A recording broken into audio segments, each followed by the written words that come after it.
Yeah, because Menahem is he's a storyteller. Jesus Christ.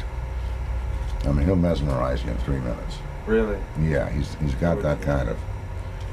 We were in Israel, and what's his name? Placido Domingo came down for the weekend because he was working with Zeffirelli doing Othello, which is a canon film, right?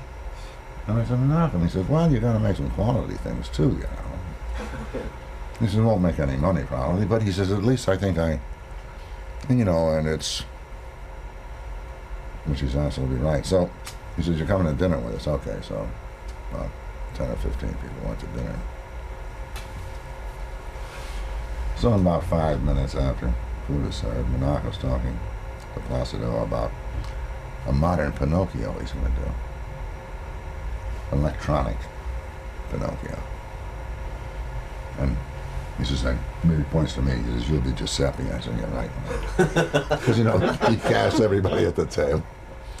And then he's talking, and you know, Placido is kind of fascinated because when Menahem is telling a story, he says, and Pinocchio is walking down the street in New York, the wires are broken, he doesn't know where to go, and he's, you know, he's got this energy. He says, and all the skyscrapers bend over looking at it, the windows are eyes, staring at the sky. And Placido's going, huh? And I'm going, oh. I mean, he really lets you have it. Because even with this flick, you know, he had no script when he called me. And he told me the story in about 15 minutes in the office. And I'm sitting there. I said, gee, it sounds good. I'd love to read a script. He says, I will get you one. What was it, 3 or 4 weeks later, they had a 148-page script written. You know, and it was exactly what he had said it was. In other words, he wasn't lying to you in his storytelling. Did he make it up at the table and went home? I don't know whether he was making. No, he'd already got his idea, but he was just, you know, giving me a thumbnail sketch. And I think you'll really enjoy it. Yeah, well. Yeah, I'm see the picture tomorrow. Oh yeah, I haven't seen it yet myself. So I was talking to Steve was saying how it's just great. He said the theme music really was dynamite, and I think he was a little. He got a little nervous when he saw the 4.5 hour cut, because apparently he felt that it could have turned into kind of an airport, you know, the people on the plane with not enough attention given to the Delta Force, but he said the balance really works great. Well, you know, I don't know. I like films, so if a friend of mine's working on a bad film and he runs it for me, I'm sure I'd love it. So what I do normally is kind of avoid a film. See, I'll be leaving Friday when it opens here. So I'll go back to Tucson and I'll catch it in a rural area with a rural audience. And I'll be the only one in there that knows anything. And I'll just listen to their reaction. And you know, that's about the only way I can get if the film is working. Because of course, you know, I love it because, you know, I'm in it. My friends are in it.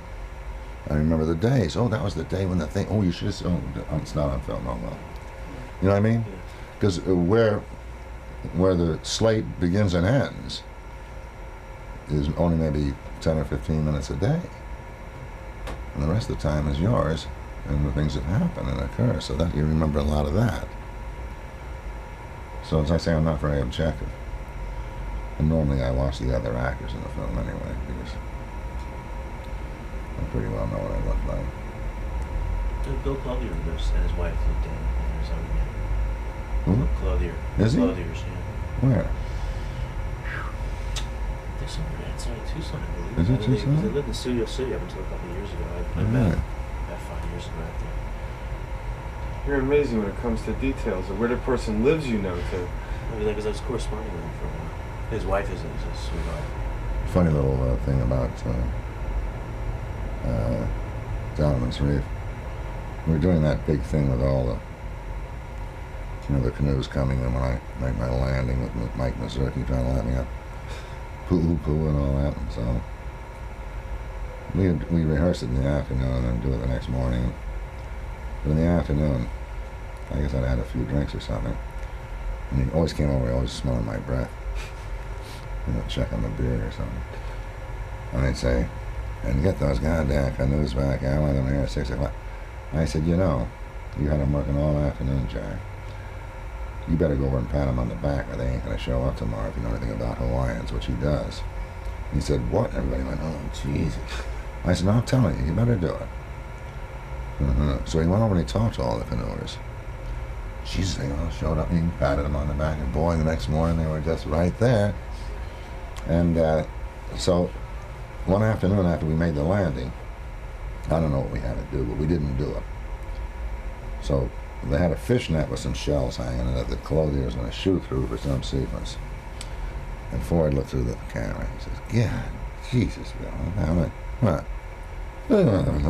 Yeah. So he spent the rest of the afternoon adjusting shells on this net in front of the lens, see? So you knew he was thinking, but he didn't know. In other words, he wasn't going to foul up the rest of the day by shooting something he couldn't use.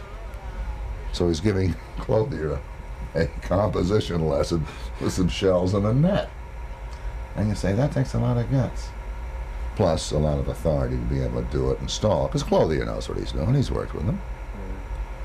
So the next day we came to work into the great scene. Funny world, huh? Did you ever think of directing? Yeah, I guess that's why I don't do it. It's, I think I'd be too hard on the actors. I just have a funny feeling, you know. Come on, boys. Because, you know, I can tell when they're drifting, and, you know, people do have ups and downs, and if you catch them on a bad day and you got to do the hard scene, it might become a little cruel.